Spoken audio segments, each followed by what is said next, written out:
Selamat datang di channel Unlock dan selamat datang di pengacara pengarang berita acara. Hari ini kita akan bahas berita-berita yang viral lagi, bahas berita-berita yang lagi heboh juga di dunia sosial media atau di dunia nyata.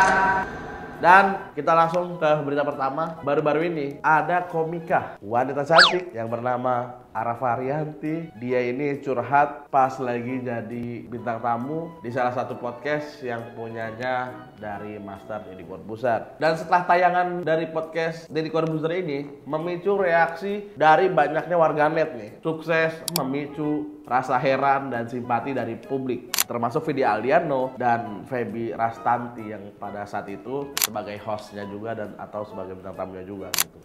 Komika Arafa Rianti itu mengungkapkan kronologi penangkapan maling motor bersama para tetangganya yang pastinya di daerah rumah dia, yaitu daerah Depok. Depok lagi.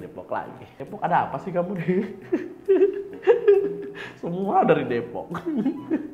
Tapi sayangnya pelaku enggak juga diproses oleh pihak kepolisian gitu. Jadi Arafa ini udah berhasil nangkep maling sama tetangganya, cuman pas diserahin ke pihak kepolisian ada oknum ya yang tidak memproses laporan dari Arafa Rianti ini, teman-teman. Gimana sih pengakuan dari Arafa? Kok bisa dia udah berhasil nangkep maling, dibawa ke kantor polisi tapi nggak diproses juga gitu? Kita lihat yuk pengakuan dari Arafa Rianti. Maaf banget ya buat polisi Depok. Nih maaf banget nih buat polisi Depok nih. Ya, belum mulai kita udah minta maaf duluan nih buat polisi. Depok nih ya, ini baru-baru aja nih. Gua tuh nangkep maling di rental PS gua. Bulan kemarinnya dia tuh kayak minjem motor nih ke salah satu konsumen gua. Bilangnya mau beli martabak. Pinjaman pertama beneran beli martabak, bawa. Kedua minjem lagi beli martabak, bawa lagi. Ketiga nggak bawa martabak dan motornya hilang. Jadi itunya. Jadi itu pas modusnya ala-ala hilang. Iya. Ya udah kan. Sedih tuh si pengguna rental PS gua. Nah, terus Sedih lah. Gue juga sedih kalau dengan motor. Terus bulan selanjutnya dia tuh masih di rental PS gua nih, si pengguna gua yang kemaling. Terus habis itu ternyata malingnya datang lagi ke rental gua. Cari korban baru? Kagak, dia mau nyari korban baru. Ternyata maling sama korbannya ada di tempat. Terus dia bilang, "Lah, lu kemarin maling motor gua." Lah, iya katanya. Kayaknya nggak gitu deh percakapannya deh. Masa ada maling sama korban? Lah, lu kemarin maling? Lah iya. Kayaknya nggak gitu deh. Masa gitu? Lucu banget. Terus dia naik ke atas ke lantai 3. Terus dia loncat ke rumah warga. Oh, dia ada adegan kejar-kejaran nih? Ada adegan kejar-kejaran. Wow, adegan action nih. Mission Impossible tuh, loncat dari Lantai genteng. 3, iya. Dia loncat karena akhirnya Waduh. kena asbes orang. Gerubuk. Masuk sorry. Masuk ke dalam. Nah, pastinya ketangkap dong. Harusnya. Udah kan. Udah kita tangkap nih. Kita gebukin dulu. Udah ketangkep nih. Kita gebukin dulu. Kenapa harus ada adegan gebukinnya gitu? Ayo kita anterin dia ke kantor polisi. Kita anter. Bener dong pikirannya dong. Ayo kita anterin ke dia ke kantor polisi. Bener logikanya karena ada maling ketangkep, bawalah ke kantor polisi. Betul lah Rafa, nggak salah. Kita anterin dia. Terus kata polisinya, nggak bisa kalau nggak sama kita. Oh kan. Terus polisi bilang nggak bisa kalau nggak sama kita. Bapak jemput. Harusnya kalau pengen sama bapak tuh datangnya bareng nih. Bapak yang jemput harusnya tuh. Atau mungkin dari warganya juga nggak ada laporan polisi kalau dia berhasil nangkep maling gitu, main dianterin aja salah. Jadi apa-apa sekarang tuh harus kalau ada apa-apa kita langsung lapor polisi. Berhasil nangkep maling kita lapor polisi. Ya walaupun datangnya pas malingnya udah bisa kabur gitu. Tapi ingat ya, ini cuma oknum, teman-teman. Oknum dari kepolisian. Hah? Maksudnya? Kenapa nggak bisa, kan udah dapet ya? Kan udah ada malingnya, nggak usah lu yang nangkep. Tuh, Arafa pun bingung kenapa nggak bisa. Kan udah dapat malingnya, nggak perlu bapak yang nangkep katanya. Udah ditangkepin nih, kok nggak bisa gitu. Soalnya kan kalau bapak yang nangkep kan, bapak nggak mau. Serem banget ya. Oknum ya, lagi-lagi nih oknum polisi. Udah kita yang nangkep, nggak mau dia. Gak mau dia kayak orang dagang ya. Gak mau aku, belum balik modal. Kayak orang Jadi dagang. lu kasih Jadi malingnya dikemanain itu ya? Aku juga bingung kan. ini beneran? Gimana hasilnya? Malingnya udah dibebasin lagi aja. Oh gitu. Lah, jadi udah lu kasih malingnya tapi nggak diterima. Iya, terus yang gue sedihnya apaan? Malingnya udah kagak masuk ke kantor polisi, warganya minta ganti rugi asbesnya. Apes banget sih apa ini ya. Udah mau maling yang gak dapet, suruh ganti asbes. Lagi-lagi ya buat polisi Depok, mungkin oknum lah, oknum polisi Depok deh. Ketika ada laporan warga dan apalagi berhasil nangkep pelakunya sendiri, dibawa ke kantor polisi, itu sebenarnya step yang benar gitu kita sebagai warga gitu. Kenapa Bapak bisa-bisanya bilang gak bisa kalau nggak sama saya? Apa gitu? Harusnya kalau Bapak emang pengennya sama Bapak gitu, sama polisi, ya Bapak patrolin lah, jangan di pos mulu. Kantor mulu. Ya, ini buat oknum polisi Depok. Oknum, kita nggak bilang semua polisi, oknum aja gitu.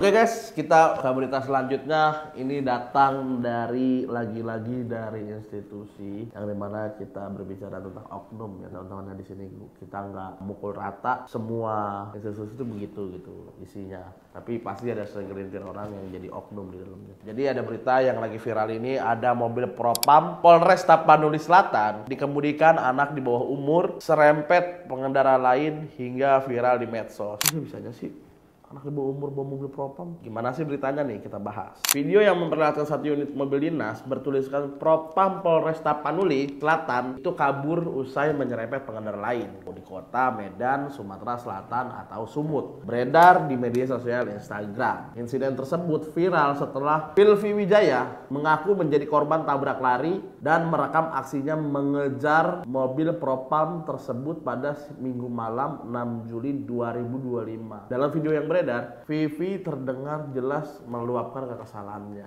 Itulah pentingnya apa-apa tuh kalau ada kejadian tuh harus video tuh. Karena susah kita kalau nggak ada video tuh, nggak ada bukti. Jadi nggak usah lah kita serah-serahin ke mana-mana. Udah kita upload aja di Instagram gitu. Kalau emang kita nggak sempat nyerahin itu ke kepolisian, Instagram, di TikTok, pokoknya di medsos sampai akhirnya tuh viral. Coba ya kita lihat videonya di saat korban ngejar mobil propam tersebut nih.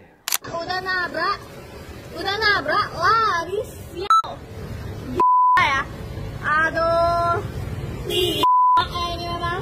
Ini kayaknya yang bawa anak-anak. Ini memang binatang ini. Ini ya, ini mobil ini.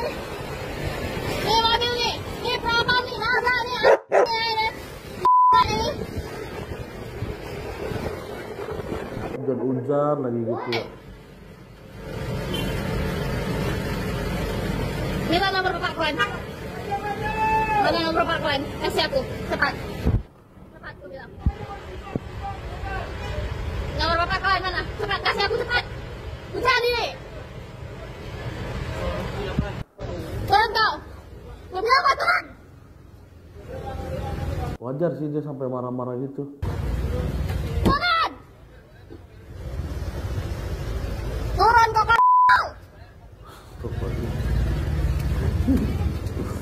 Kasar banget. Turun kau, turun kau. Ya, sana, sini kau. Turun kau, ada apa mobil? Gila kalian ya, bisa saya lari ya? Oh sama cewek. Kepala otak kau lari. Kau ya? Kepala otak kau kagak lari itu. Medan banget tuh ini kepala bapak kau. Kepala otak kau gitu. Tuh videonya dia hujan-hujan sampai lewatin banjir ngejar tabrak lari.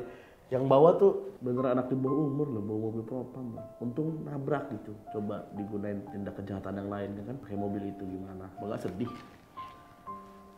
Hasil klarifikasi mobil tersebut ternyata AP 16 tahun, anak itu AP. Oh anaknya yang bawa mobil propam. Jadi bapaknya lagi tidur, anaknya iseng lah tuh pakai mobilnya. Nggak tahu iseng, nggak tahu udah izin tuh ya. Tapi gue curiga ini nggak izin dia, karena kalau izin pasti nggak diizinin. Harusnya ya nggak diizinin gitu, apalagi itu mobil dinas. Tapi kalau masih diizinin juga, wah nggak berani sih gue ngomong apa, takut ITE. Masa ya masih diizinin ya kan? Tanpa kan bener tanpa pengetahuan orang tuanya. yang saat itu sedang melaksanakan tugas kedinasan di Medan. Jadi tanpa izin, bapaknya itu lagi dinas, harusnya mobilnya dibawa dong. Kok bisa-bisa aja mobilnya ditinggal di rumah? Terus bapaknya naik apa? Gojek kali, Gojek, ya kan? Ojek online. Mungkin males nyetir kan? Ya males nyetir, hujan, jadinya ya udahlah naik online aja lah gitu. Nah, yang parahnya lagi, dia itu nggak cuma naikin mobil bapaknya doang, udah gitu di dalamnya juga sama salah satu perempuan tuh. Siapa tuh perempuan itu? Ih, nakal sekali kamu, Dik. Bukan main ML aja di rumah, FF kayak kalau nggak download, pakai mobil-mobil propam segala kamu ya. Kita lihat penjelasan orang tua dari AP lah. Ini dah dua keterangan berbeda. Dua keterangan berbeda. Mengenai keberadaan wanita di mobil dinas propam Tapsel. Tuai kebingungan netizen. Saya pun bingung, gak usah netizen. Saya juga bingung, kok bisa anak kecil pakai mobil propam di dalamnya ada perempuan. Oh ya, itu pacar anaknya. Pacar anaknya. Perempuan itu pacar anaknya Pak Kasih Propam. Untuk penegasan Pak, berarti mobil itu dibawa kabur sama anaknya Pak ya? Iya, dibawa kabur anaknya tanpa sepengetahuan oleh Kasih Propam. Jadi kita sayangkan. Jadi mobilnya dibawa kabur tanpa sepengetahuan bapaknya tuh. Jadi kita sayangkan kenapa kurangnya pengawasan. Betul, kurangnya pengawasan terhadap anak-anak. Tolonglah, Bapak suka bilang disiplin ke masyarakat, ke anak sendiri juga harus disiplin dong. Disiplin. Oke Pak, bercanda. Tapi tolonglah Pak ya. Terhadap anak-anak atau kendaraan dinas juga yang digunakan oleh Kasih Propam sendiri. Nah, itu dia. Bapak ini bilang juga itu perempuan pacar anaknya. Fix ya, pacar dari anaknya. Kata Bapak Yasir. Nah, ini juga ada keterangan lain dari Bapak polisi yang berbeda nih. Kita dengerin langsung aja nih. Ya, melihat ada gurunya. Itu adalah guru anak-anak yang Tuh, si Bapak polisi satunya bilangnya itu guru anaknya, bukan pacarnya. Ntar dulu nih, yang satu bilang pacar, yang satu bilang guru. Atau anaknya pacaran sama ibu guru. kita nggak ada yang tahu ya kan, ini menerka-nerka aja, menduga anjay, menduga. Ya kan, kita dengerin lagi keterangannya. kebetulan satu jalur jalan dia mau mengantar gurunya, jadi sekalian dia membawa gurunya, sehingga accident itu. Dia lagi jalanin naik mobil sendiri, terus tiba-tiba di pinggir ada gurunya. Nah, karena itu sejalan, kira diangkut lah dan terjadilah penyerempetan pas lagi mau jalan nganterin gurunya, yang katanya gurunya gitu. Kayak grogi banget sih boncengin guru. Sampai nyerempet orang nih. Sampai nyerempet mobil orang gitu. Tapi kita lihat komentar netizen nih, itu gurunya apa pacarnya? Biasanya netizen tuh suka bener gitu. Oh, itu gurunya. Maaf, aku kira LC.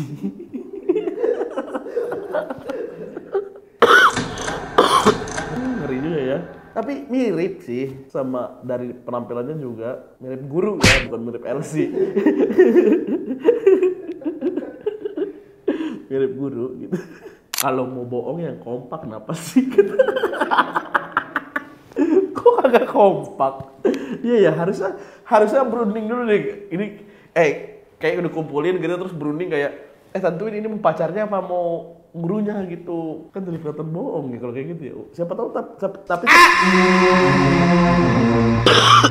apapun masalahnya di sini, apapun itu yang nanti akan terjadi, sebisa mungkin harusnya kita sebagai orang tua atau bapak sebagai orang tua itu bisa mengawasi anaknya biar lebih baik gitu. Apalagi bapak ini kan propam gitu, mobilnya dibawa sama anaknya usia 16 tahun, bawa mobil propam, akhirnya nyerempet, akhirnya yang jelek nama propam, akhirnya yang jelek institusinya gitu.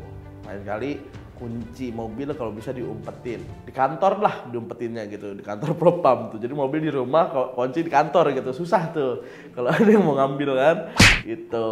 Berita selanjutnya kita lanjut ke berita yang datang dari kota Sakura, negara Sakura maksudnya, yaitu Jepang. Jadi baru-baru ini lagi viral ini kasus-kasus WNI di Jepang jadi sorotan, ditangkap karena merampok hingga pasang spanduk perguruan silat. Bisa-bisa aja di Jepang masang spanduk perguruan. pecel lele gitu misalnya, kayak bisnis usaha di Jepang kan orang Jepang ada yang tahu pecel lele tuh, bikinlah spanduk pecel lele, bikinlah usaha di situ gitu, jangan perguruan silat. Jadi beritanya gini nih.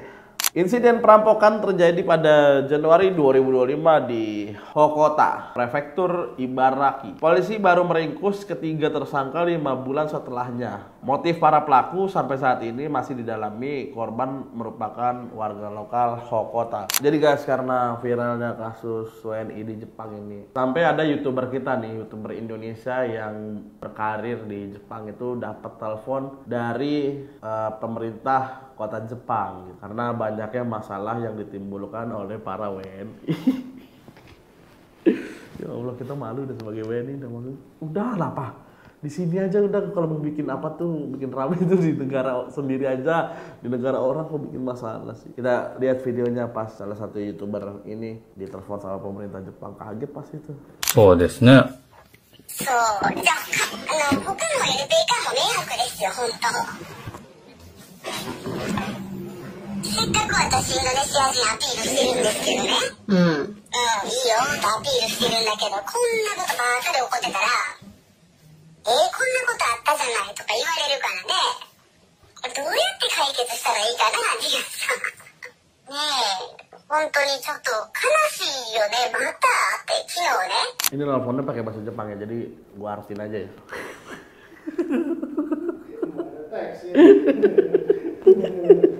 Emang ada teks saya.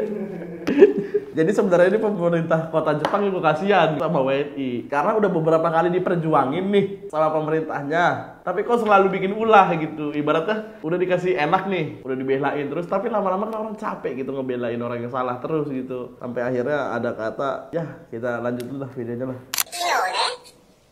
発生して、もうちょっとびっくりして、いやこれさと思って、でリアンさんはね YouTube でいろいろねお話ししてて、そうです。それでお金って何ヶ月まだ来たばっかりなんですね。来たばっかり、うちは1ヶ月しか預からないからね。あれは許せないね。 Oh jadi yang ngerampok itu bukan orang yang lama di Jepang, jadi WNI datang ke Jepang baru sebulan itu udah ngerampok gitu. Maksud gue tahan dulu sampai 2 tahun gitu, jangan langsung aksi gitu, sebulan kok langsung ngerampok. Mungkin ngelamarnya jadi perampok kali di sana. Iya mungkin, bisa jadi dia kerja, naruh surat kerja, keahlian kamu apa? Rampok, oke ayo ke Jepang gitu. Aneh bener ya. そうするとほら他のインドネシア人にも迷惑かかるでしょ。そうですね。みんなマイナスのイメージになるじゃないですか。そう、やっぱりその明日のこと考えないっていうのは、これはちょっと自分の未来、楽しい未来考えたらそういうことしないよと教えてあげてください、本当。 Jadi lu dengar sendiri kan orang Jepang ngomong ke gue. Jadi intinya tuh sebenarnya cuma gara-gara dia doang nih, gara-gara 1 atau 2 orang doang oknum WNI berulah di Jepang, semuanya jadi dipukul rata tuh sama orang Jepang tuh. Jadi kayak nggak mau lagi tuh nerima WNI yang datang ke Jepang gitu, ibaratnya di blacklist lah tuh. Tapi kalau sampai benar-benar di blacklist berarti itu udah parah sih kita di Jepang. Kita nggak tahu pada ngapain sih mereka di Jepang gitu loh sampai spiral ini gitu. Kerja mah kerja aja gitu, lu mau kerja yang datang buat kerja ya kerja yang normal gitu. Lu datang mau nyari rumah Doraemon juga ya udah cari gitu. Udah yang normal aja gitu. Sampai sekarang pada bingung kan siapa tuh gurunya Nobita kan. Pergi ke Jepang cari tahu gitu, jangan ngerampok gitu. Pasti ada komen-komen yang menarik di sini nih. Sekelas pemerintah Jepang lebih milih ngubungin YouTuber ketimbang KBRI atau Kemenlu buat ngurusin pekerja. Iya sih. Kenapa pemerintah Jepang nelpon YouTuber ya? Wah, Indonesia nggak baik-baik aja. Minta nomor YouTuber dong. Kan ya juga ya, akhirnya saya tersadarkan nih sama satu komen ini nih. Iya ya, dari tadi gue tuh nonton videonya serius, tapi kalau pikir-pikir iya ya ngapain nelfon YouTuber ya. Atau mungkin ya orang pemerintahan Jepang yang satu ini akrab sama YouTuber kita gitu, kayak personal aja, kayak dia ngasih spoiler mungkin. Ini komennya juga jadi pada bawa ras tuh, karena ya kita tahu lah perguruan mana lah yang datang ke sana ya kan, yang bisa masang-masang spanduk perguruan silat dari daerah mana lah, pas dari jauh ya kan. Jawa Pusat nih, Jawa Tengah nih. Kalau yang sesundaan kan ini kan sekarang udah jadi Jawa Barat ya kan, bukan Jawa Barat tuh kan, Jawa Barat. Apa-apa kirim ke barat,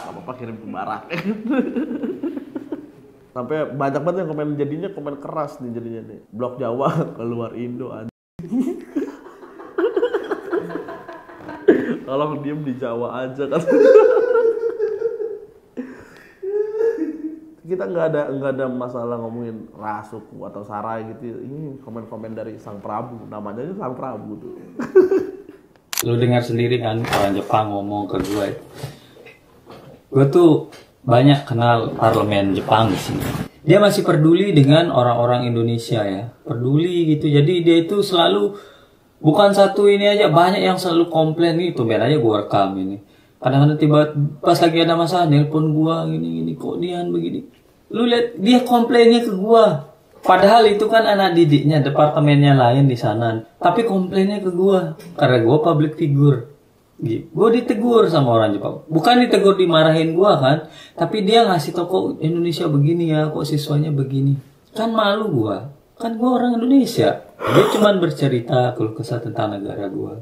Ya gue dengarnya cuman ya maaf, ya oh gitu ya, nanti saya bilang. Maksud gue bukan siswa gue yang berbuat gitu, tapi karena ini disebutnya Indonesia, ya gue harus bersuara. Banyak kasus-kasus WNI kayak ini. Baru nyampe 1 bulan di Jepang nyuri, ketahuan nyuri. Belum 1 bulan dia baru nyampe sini nyuri, dia ketangkap di CCTV. Alasannya orang tuanya sakit katanya, mau bantu orang tua katanya. Kan gila, baru nyampe sini gue nggak pernah nggak habis pikir ya. Orang udah lama di sini, mungkin stresnya kayak apa, mungkin bisa. Ini baru nyampe nyuri, apa di otaknya? Come on lah. Iya anjir, nggak ada otaknya, tau itu baru nyampe nyuri itu kayak, wah pertama kali ke Jepang nih gue ngapain ya? Oh nyolong. Masa gitu sih? Iya. Teman ini yang baru-baru datang, jangan ngeremehin hal-hal seperti itu ya. Baru nyampe Jepang, jangan ngeremehin yang begitu-gitu. Masalahnya di tempat lain pasti orang Jepang ngajar gue juga, ngasih tahu gue juga. Untuk ngasih tahu ke kalian, yoroshiku onegai mas. Buat teman-teman yang ada di Jepang mungkin lihat video ini, atau teman-teman yang mau pergi ke Jepang, tolong jaga sikap di negara orang, jaga nama baik negara kita. Jangan sampai nama negara kita tuh jelek di mata negara lain gitu. Padahal kan negara kita nih adem gitu. Kalau mau nyolong ya colong di sini aja lah. Jangan nyolong di negara orang lah. Toh banyak kok pejabat-pejabat yang nyolong di negeri sendiri. Wah.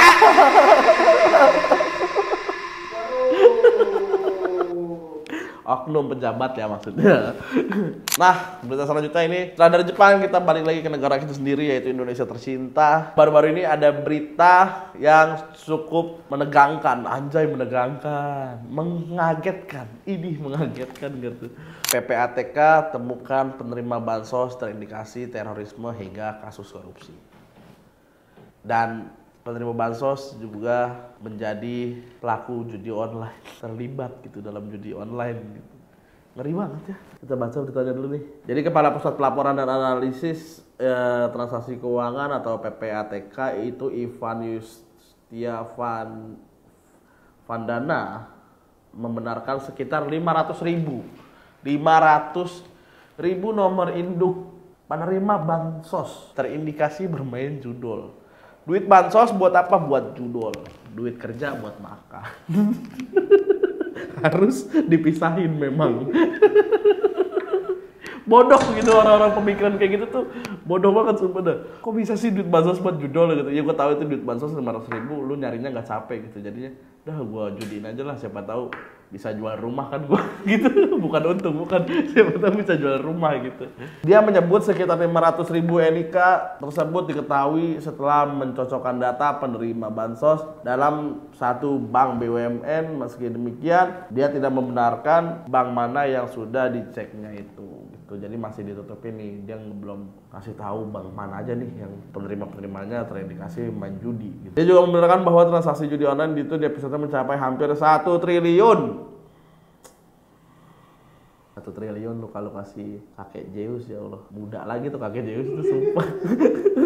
Enggak cuma petir yang diturunin, geledek sama dia, geledek buar aja tuh. Bodoh banget ya orang-orang main pada main judi ini. Karena jumlah totalnya lebih dari 900 miliar, pihak juga berencana menggali lebih jauh dari 4 bank yang berbeda. Jadi dia pas diwawancara dia bilang gini, ya kita masih baru satu bank, jadi kita cocokin NIK-nya, ternyata memang ada NIK yang menerima bansos yang juga menjadi pemain judi online, yaitu 500.000 sekian. Tapi ternyata ada juga NIK-nya yang terkait dengan tindakan pidana korupsi. Bahkan ada yang pendanaan terorisme juga. Ini kenapa sih dia? Ini kenapa sih orang-orang yang nerima bansos gitu loh? Lu kalau nerima bansos kan berarti bisa dibilang apa nih? Miskin kan? Bisa dibilang nggak mampu gitu loh. Udah dibantu, duitnya malah lu pakai buat teroris. 500.000 lu mau di senjata apa sih? 600.000 buat ngedanain teroris, apa yang mau lu beli? Senjata juga kagak dapet lu. 600.000 senjata apaan? Fire.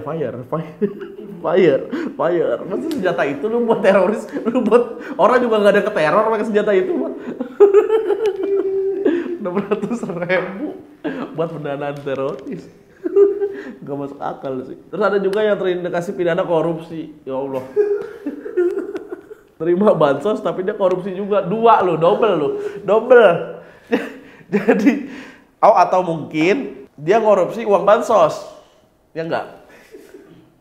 Ini gimana sih di Indonesia? Dan gue pusing dah. Sama berita. Dia dapat bansos tapi dia terindikasi ada tindakan korupsi. Berarti kan pejabat ya? Gitu. Iya kan? Dia dapat bansos. Masa dia pejabat dapat bansos? Masa itu dari triple itu. Udah pejabat dapat bansos, korupsi kan, buset. Iya kan?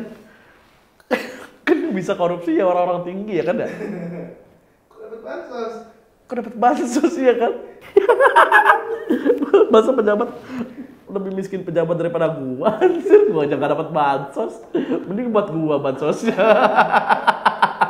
Udah digaji negara, masih aja lu dapat bansos, anjir. Ih, bener-bener tadi. Gue coba bilang gitu aja. Tapi ini semoga yang indikasi korupsi ini bukan pejabat sih, tapi kalau ke pejabat ini kebangetan sih. Masa pejabat dapat bansos? Banyak juga nih warga-warga net yang komen, gimana nggak main judi online? Orang situsnya aja dilindungi pemerintah. Emang iya dilindungi nggak? Dilindungi nggak sih? Taman safari kali dilindungin. Dah lah, udah miskin, judi pula makin gak layak diselamatin. Iya, orang tuh kalau dapat bansos berarti kan pemerintah masih pengen menyelamatkan hidup lu gitu loh. Tapi ketika lu pakai buat judi udah gak layak lu buat diselamatin. Sumpah deh, ini kan bansosnya buat gue deh. Gue gak dapet bansos kok. Ngomongin judi online ya, ada lagi yang komen gini. Dari Am Hermawan. Dengan gagahnya dia bilang dan dengan penuh keberanian dia ngetik kayak gini. Nah, itu negara bisa punya data pemain judi online. Berarti bukan hal yang sulit dong buat nyari data bandarnya. Iya juga sih kalau kita pikir-pikir ya. Ketika mereka punya data pemain judi online, dia tahu nih oh ini main judi online. Berarti kan bisa ditelusurin tuh itu duit larinya kemana, ke rekening apa, terus bandar aja. Cuman kayak ini aja kayak susah tahu nangkep bandar tuh, jangan salahin aparat kita lah, emang susah itu nyari bandar. Tapi bandar yang paling gede selama ini kan cuma bandar Lampung ya kan. Gak ada bandar-bandar lain tuh di sini tuh. Gak ada lagi udah cukup itu. Komen-komen dari netizen kita tentang PPATK temukan 500.000 NIK penerima bansos judi online. Dari berita ini gua pusing sih. Maksudnya ya udah dikasih bansos terus dipakai buat judi gitu. Tolol dah sumpah dah, kayak gimana otak dipakai gitu loh. Udah kalau judi online kayak 500.000 buat judi online masih gua nggak mewajarkan, gua nggak membenarkan itu boleh ya. Tapi kayak masih masuk akal gitu dipakai buat judi. Ini ada dapat bansos buat pendanaan terorisme. Taruhlah sebulan dapat bansos 650. Apa yang mau didanain buat teroris tuh apa? Bikin bom panci juga lu paling. Pancinya dong bang, nggak ada bomnya. Halo bos, kita kekurangan senjata nih. Bentar ya, bansosnya belum turun.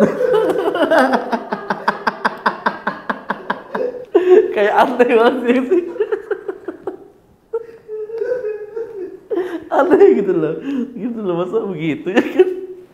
Dan dari semua kasus yang kita bahas kali ini, semoga bisa jadi pelajaran buat kita. Kita ambil yang baik-baiknya aja. Sekali lagi, gue di sini cuma bisa sekali lagi konten ini hanya buat hiburan, karena di setiap berita ada cerita, di setiap cerita pasti ada berita. Sampai ketemu di pengacara, pengarah berita acara. Jangan lupa like, comment, dan subscribe yang banyak. See you.